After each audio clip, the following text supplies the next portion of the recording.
Hello again, and welcome to part 6 of the series Gender Issues Solvable.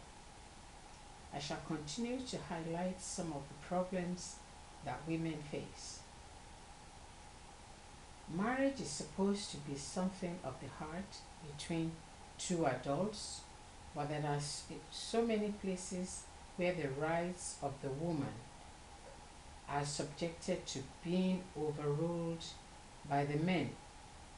There are some parts of the world where a pregnant woman is told that if the baby she is carrying is a girl, she will be married to a male who could at this time be over 10 years old. Presents are brought to the parents to be. The presents are not particularly given to the mother-to-be because it is the right of the man to collect the presents given to his daughter. When the quote-unquote unfortunate baby girl is born, she already has a husband whose choice for marriage was not hers. The family of the boy then starts to bring more gifts to the girl's family, and with this, she, the girl, cannot and must not be intimate or give her heart to another, or else head will roll. During this time, the boy could decide to have his fill with other girls. He is only exercising his right to explore. Sometimes fathers give their daughters out as gifts to their friends or a king, as if she is just a piece of item that can be disposed of at will. The men that they are being given to could be as old as the girl's father. Men do not want to have female children, but they want to get married.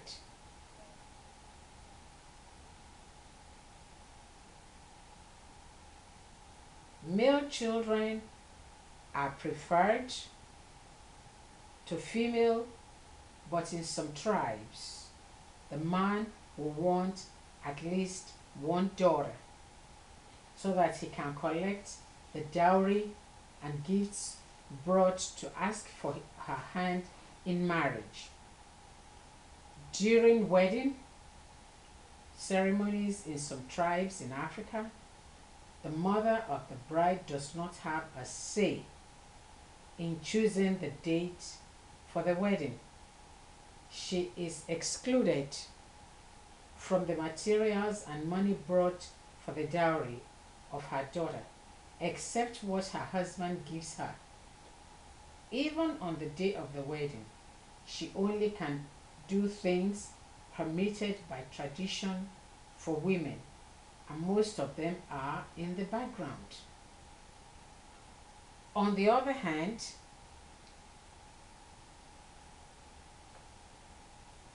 the man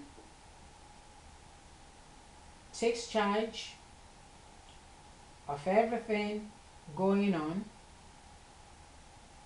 and there is nothing to it. The man wants to have sons,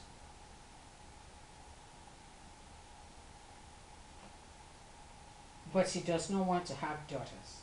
He wants sons who will inherit his wealth and also carry on his name. The number of females in a family sometimes scares men from marrying into a family that has too many female children. There is an unwritten but domineering custom in Africa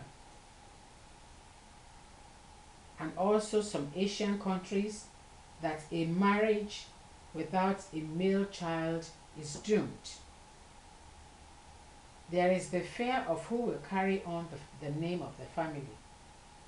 Now, during the exchange of vows at weddings, the clergy reads, and I quote, "Therefore shall a man leave his father and mother and be joined to his wife in holy matrimony." If we look at this critically, it does say that the woman should leave her father and mother. Then why is it that it is the woman that packs her belongings to move to the man's house, even sometimes to the man's family's house with his parents? I have often wondered, why is it the woman that gets to change her name to the man's name and not the reverse? Women themselves have not even disputed this, so why should men change it? Let us say reverse is the case, and it is the man that changes his name to that of his wife. Would the father still want boys as opposed to girls? It is normal. It is the normal norm. Or it is normal that whenever you are hoeing with a hoe, you pull the dust towards you. And that means that in decisions that affect everyone, one takes care of oneself first.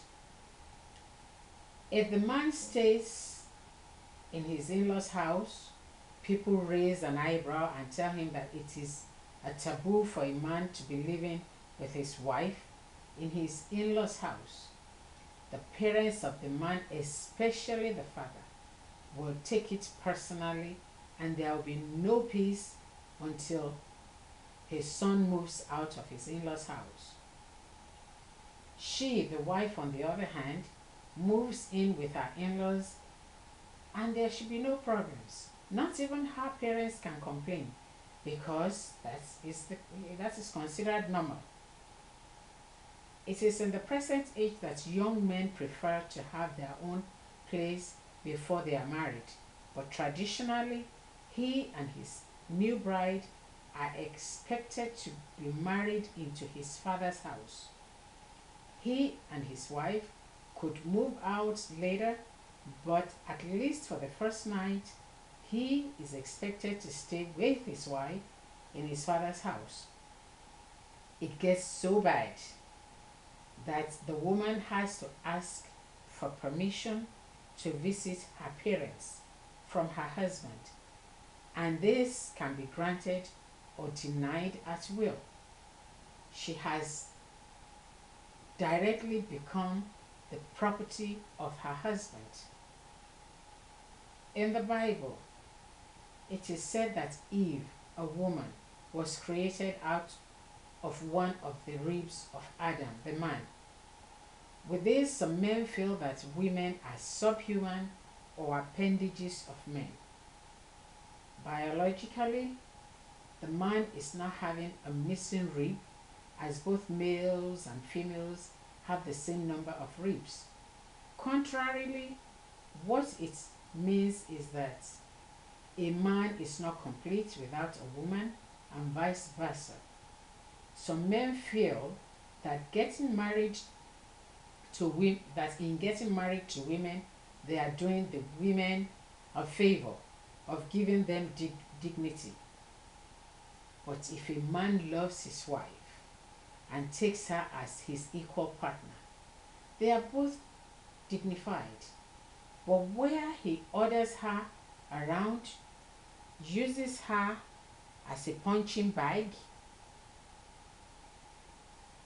uses her as a punching bag, as if he's practicing for a boxing match. He not only ridicules her, but he also ridicules himself. A man that beats his wife not only ridicules himself, but shows that he is not sure of his masculinity. Marriage is not a master-slave relationship.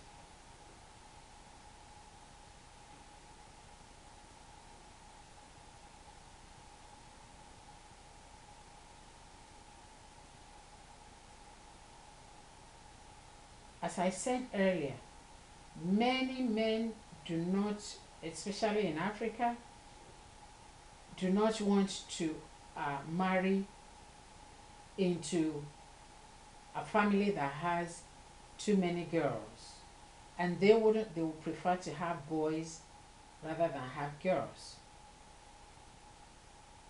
But for the material and monetary gain, they do not mind 2 or 3 girls.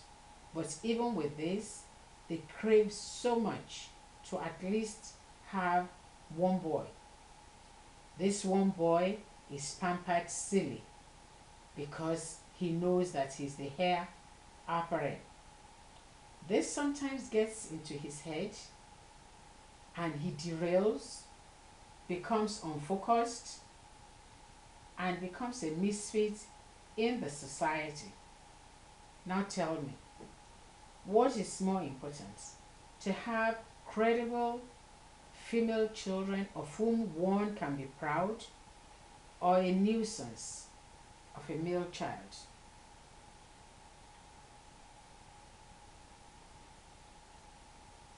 It is not. It is quite unfortunate that such things are still going on. If the boy does not come from the same woman after several trials, the man becomes fastidious. He looks out for another for another woman. But if the woman was having boys, this same man would be so happy, he would beat his chest and would be boastful about it. But if that woman has another female child after having several, he becomes reluctant to announce the birth of that child by saying, well, she only had the same sex as she's been having before, and he does not feel enthusiastic.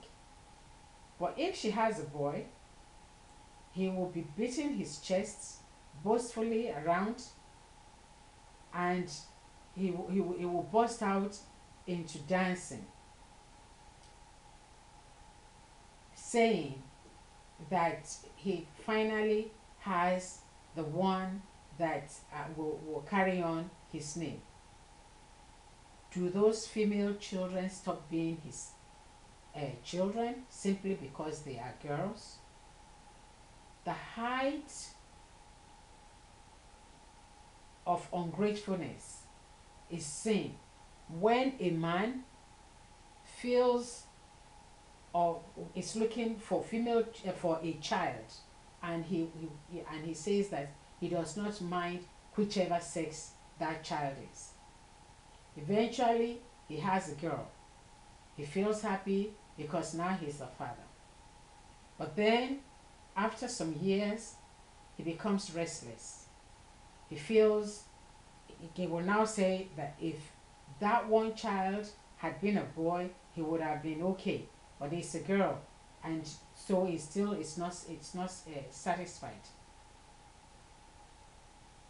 And this, I think, is being very ungrateful. It's being very ungrateful because there are those that are looking for children. Now it is very important to note that, contrary to what obtains in developed countries where couples can decide not to have children of their own but to adopt, in Africa it is an unusual practice. A woman who even ventures to suggest this knows that she had already created space for another woman to come into her husband's life. Hence, there is so much stress on the woman. The females, this is the unfortunate part of it. The females in her husband's house will not even be sympathetic to her plight. As a matter of fact, they will be her worst enemies. The ridicule will be so much that she's constantly depressed, and it does not help her or help her morale. Now, if women would be doing this to themselves, what do we expect men to do? The women will be the first to look for a partner for her husband, and will even venture to bring her home, telling her that she'll just have to, agree, and telling her that, well, if this new woman has a child, it will help her to have a child. I do not seem to see any relevance between that, between the two of them having children. But they will argue, sometimes they will argue that this woman might have aborted many pregnancies, hence her inability to conceive. It is unfair what women are experiencing, but it is most unfair when what makes them unhappy or what gives them stress come from women like themselves. I will stop here today, and we will continue next Tuesday. Thank you. Please leave your comments as you go along with this series.